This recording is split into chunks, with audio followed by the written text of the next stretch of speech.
আমার আল্লাহ বলেন, হে পৃথিবীর মানুষ, হে আমার বান্দারা, তোমরা দুনিয়ার মধ্যে গিয়েছো, আমি তোমাদেরকে দুনিয়ার মধ্যে পাঠাইলাম।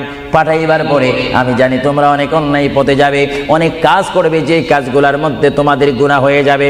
হ্যাঁ বান্দা, তোমরা গুনাহ করবে তাও আমি ভালো মতো জানি, তোমরা পাপ করবে তাও আমি ভালো মতো জানি।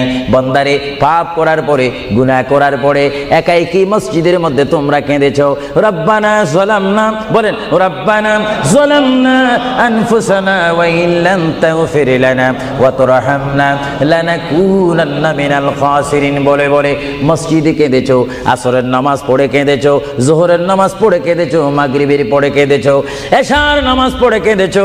এ বান্দা, নামাজের মুসল্লা যখন বসে যাও, আমি আল্লাহকে তোমরা বারবার বলো, আল্লাহ গো আমার গুনাহ মাফ করে দাও। তারপরও আমি তোমাদের গুনাহ মাফ করে নিই।